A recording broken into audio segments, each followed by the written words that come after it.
What's good? It's Woog. Please like the video, subscribe to the channel if you are into the fight talk. So wait, they're really gonna do this? Let's go! I am so relieved that Terence Crawford finally has an opponent at 147 who has top 10 or maybe even top 5 potential in the division, assuming Kell Brook could still comfortably make the 147 pound limit, and 2, that Kell Special K Brook gets at least one more crack at boxing glory and redemption. Let's do this. Terence Crawford, 36-0, is defending his WBO Welterweight 147 pound title versus former IBF Welterweight champ Kell Brook, 39-2. I feel like I can't even say the name Terence Crawford without also saying the words undisputed champion. This is under-discussed in Terence Crawford conversations. There are certain titles that hold such esteem that they take precedence over other titles. Like, if you were a senator and then a president, they'll address you as president. You'll normally be addressed by your highest standing. And undisputed champion is a rare feat in boxing. It's when one captures all 4 major belts. See, each belt is tied to a sanctioning body, and that sanctioning body makes its belt holders defend that belt against their mandatory challenger determined by the sanctioning body. So if you capture one belt, you're beholden to that one sanctioning body's schedule. You can fight whomever you like before or after your mandatory challenge, but you've got to then come back and take care of business in defending that belt versus the WBC's mandatory or the WBA's mandatory. So if you collect 2 belts, you now have to juggle both. And when a title holder fights another title holder, that's called a unification fight. So when a fighter captures 2, he's a unified champion, but he's not an undisputed champion. Because again, to be undisputed champion means that you've conquered the division, capturing all 4 of its major titles. Terence "Bud" Crawford did just that at 140 before going up to 147, the land of Errol Spence, Manny Pacquiao, Shawn Porter, and the PBC Al Haymon division stronghold. Al Haymon and PBC easily have the deepest stable of fighters at 147. That's why they're able to do this musical chairs between Spence, Porter, Keith Thurman, and Danny Garcia, and maybe now Yordenis Ugas of Cuba, who actually fought Shawn Porter, a super close fight. I thought Ugas won that fight. They gave it to Porter, but Ugas is now in that mix. Meanwhile, Terence Crawford has unfortunately been on an island ever since he moved up to welterweight. So while the PBC side can fight each other, unify a couple titles, Terence Crawford's been on the other side looking in and looking great against moderate competition because of the promotional politics. But finally, we've got someone who, at his best or near best, is just as good as the PBC welterweights. Because make no mistake, Kell Brook is better than any opponent Terence Crawford has fought in his entire career, point blank. From 2014 to 2016, Kell Brook was viewed as a top 3 147 guy in the post-Floyd Mayweather era, Keith Thurman and Manny Pacquiao being the other 2. Kell Brook was looking fast, hard-hitting, intelligent, well-rounded, ultra-confident. Brook is also in the very small club of fighters who's beaten Shawn Porter. He was, in fact, the first to beat Shawn Porter. Not only that, he beat Shawn Porter more convincingly than Keith Thurman and Errol Spence did. I was watching that fight while on a Shawn Porter high after watching Porter upset Devin Alexander for the IBF title, a fight which hella elevated his status, then with Porter obliterating Paulie Malignaggi in a way that I had never seen. Ricky Hatton, Amir Khan, Miguel Cotto, they didn't do to Paulie what Shawn Porter did in the 4 rounds that fight lasted. Porter was looking like one of the scariest, most explosive fighters in the sport during that destruction of Paulie. Please rewatch that performance. So, in the Shawn Porter versus Kell Brook Battle of Undefeateds with Porter's title on the line and Kell Brook being a 2-1 underdog, Brook made beating Porter look kinda easy. In that fight, Brook displayed sensational distance management and accurate hand speed. When Porter would ambush, Kell Brook had already sidestepped and was ready to counter, and then would be the first to get off in the next exchange. Outstanding Brook performance. He took a lot of the juice that Porter had at that moment from Porter. Brook then defended that IBF belt 3 times successfully, all by knockout. He was becoming very avoided, was having trouble making the great fights versus great opponents that his record and performances deserved, I mean, Floyd Mayweather fought Andre Berto, then retired. Manny Pacquiao was fighting Timothy Bradley a third time. Keith Thurman and Sean Porter were fighting each other. Danny Garcia was still new to 147 and was fighting Paulie Malignaggi and then Robert the Ghost Guerrero for the vacant WBC championship belt. And Amir Khan was going up to 154 to challenge Canelo Alvarez. Kell Brook was kind of the odd man out. So he jumped up two divisions, to challenge the most dominant and most feared middleweight in the sport, Triple G. Shoot, you could argue that Triple G was the most feared fighter in the sport, regardless of division. So this sounded like an awful idea from the time this fight was made. But we who had seen Kell Brook still suspended belief just a little bit, because Kell Brook was looking that impressive at 147. So who the hell knows what he would be able to do with Golovkin? We start rationalizing things. Well, he's probably got the hand speed advantage, right? And the reason Golovkin took this fight was because he had pretty much cleaned out most of 160. He was trying to fight Canelo, who is still at 154, aside from occasionally popping up to 160 to fight Miguel Cotto, who himself wasn't a true 160. But Golovkin was also having trouble landing big-name opponents. So Golovkin and Kell Brook finally get in the ring. There were 3 or so very competitive, action-packed rounds, with Kell Brook even having some success at landing clean punches on Triple G, even though Brook did get kind of rocked by the end of the first round. But we weren't even used to seeing Triple G get hit, and certainly not getting hit by a guy who's actually trying to take the fight to Golovkin. So Triple G finally gets tired of letting Kell Brook land with these quick leads, so he actually runs to Kell Brook and makes it a brawl. And it would only be a few more moments before it became clear just how out of his depths Kell Brook was. But to his credit, Brook actually never hit the canvas. Triple G had been on a 22 consecutive knockout streak. Not only win streak, but knockout streak. And Brook did fracture an orbital bone and suffer a 5th round TKO stoppage as his corner threw in the towel. So as competitive as Brook was for those first 3 rounds, he actually leaves with a badly damaged eye versus the most ferocious fighter 2 divisions up and now has a loss on his record. Was it worth it?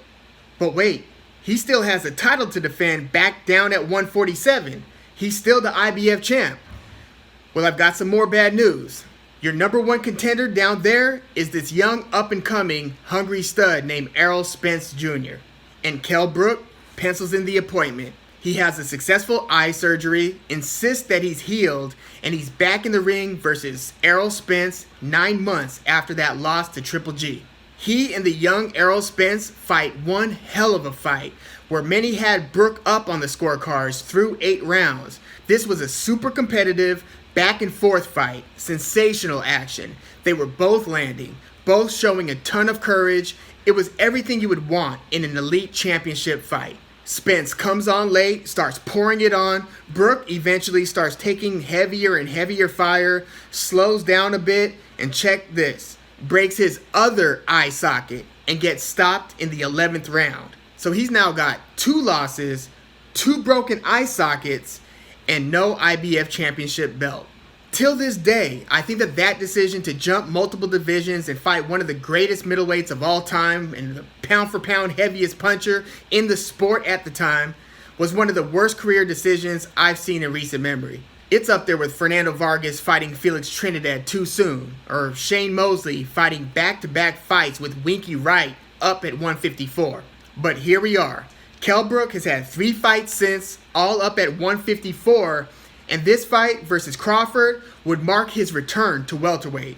First time at 147 in 3.5 years. He's won all 3 of those return fights, 2 by stoppage. The second of the 3 fights was versus Michael Zarafa, who gave him a run for his money, hit him with some nice shots, hard shots. And it's the frequency in taking hits that has me really questioning whether we're still getting the very best Kell Brook. Look, I want to believe that we could just turn back the clock and witness Terence Crawford versus Kell Brook at 100% peak performance levels. On paper, that'd be one of the coolest fights you can make in boxing. If you can't do Crawford-Spence, a Crawford versus prime Kell Brook matchup would be nearly as amazing. But a big part of me just thinks that this is all wishful thinking. How comfortably can he even still make 147? He was a big 147 5 years ago. Now he's going to try shrinking back into those pants he wore when he was in his mid-20s? I mean, it's possible. Then, can he regain that supreme confidence that he used to display before the 2 disastrous losses? Because he's going to need every bit of that versus the man that most would consider number 1 or number 2 on boxing's pound-for-pound list. Certainly top 3. Now, to be clear, that top 3 distinction is not a product of what Crawford has done at 147. A lot of this distinction is carried over from his dominance at 140 and holding a title back at 135 before that. He grew into 147 and has been looking for a worthy adversary since. Jeff Horn is still probably the nicest win he has at 147. Amir Khan was well past his prime by the time he got in there with Crawford. And Brook might be as well. I do think that he can still throw those lasers. He's still a fast and precise puncher. I think that it's his defense that has slipped a bit. He doesn't move his head as quickly. He doesn't move his feet as quickly. I think that his hands are about as fast as Crawford's, if not faster. His straight punches certainly are. But Crawford has a myriad of uppercuts and hooks from both stances. I think that Brook is stronger than Crawford, at least early in the fight. I doubt that his legs are still as durable over 12 rounds as Crawford's are. But I do think that Brook hits as hard as Crawford, maybe harder. But Crawford can obviously pop as well. He has yet to go the 12-round distance at 147, stopped all 4 opponents. Amir Khan quit, but still. You know what? People make a lot about Crawford being able to switch stances. In my view, there's been a clear boost in performance when Crawford goes southpaw versus right-handed.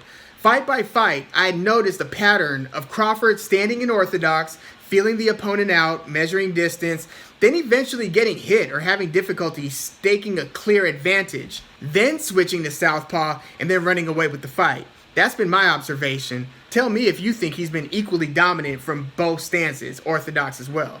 I don't expect him to spend more than 50% of this fight in an orthodox stance.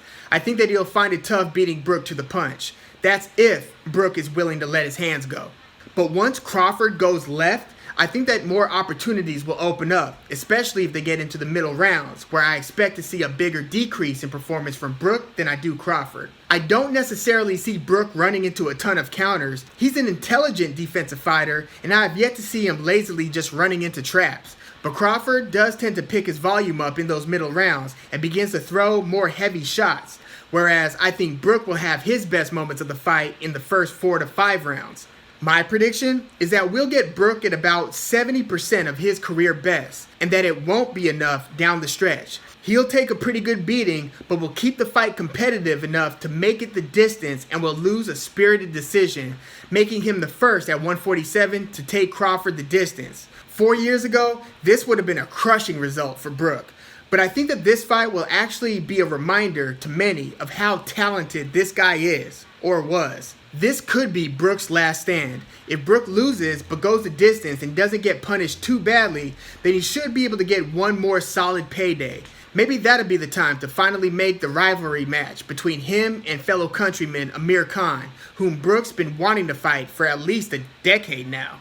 But the more I think about it, I think that as this fight unfolds, my hopes of this being a true 50-50 fight will fall to the realization that, you've got one superstar in his prime versus one who's just past his prime, but still has just enough to make this fight very interesting through the first half. Maybe I'm wrong, and Brook can sustain his speed, his action, and his willingness to keep his foot on the gas in order to win the round throughout this fight. I just think that it's more likely that at some point, Crawford will start pulling away, and then it'll become a matter of how can Brook make it through this fight standing up? Especially when you've got someone like Crawford who seems to really revel in dishing out punishment and breaking his opponent, and who is hungry to not only beat a big-name opponent like Kell Brook, but to make a resounding statement so that the idea of him versus one of those stars over at PBC, Pacquiao, Spence, will be too great to ignore. But perhaps that's wishful thinking as well. We know how hard a bargain these promoters can drive. Nonetheless, I'm going with Terence Bud Crawford here via decision. I'm thinking 117 to 111-ish, maybe 116 to 112, give or take one Crawford knockdown of Brook as well. But let me know your thoughts on this matchup. Does Kell Brook still have enough of his prime level ability to be a significant problem for Terence Crawford? Do you think it's just a matter of a few rounds before Crawford makes the necessary adjustments to deconstruct Brook? See, I don't picture that happening. I think that instead of the hit and not get hit sweet science guy, which I don't really think Crawford is as much as people say he is, but nah, I think we'll get the same guy who isn't exceptionally tough to hit and will get hit, but then will come back and try to make you pay for the rest of the fight, which will then in turn cause him to get hit a little more. Nasty customer. I think that this will look a little more like Spence versus Kell Brook than, say, Spence versus Mikey Garcia. This should be a 6-round firefight, and after that, Crawford will have more left in the tank than Brook will, and he should decisively win that second half of the fight. I can't wait for this one. But please, leave your comments in the comments, like the video, subscribe to the channel if you are into the fight talk. I'm Woog. Thanks for tuning in.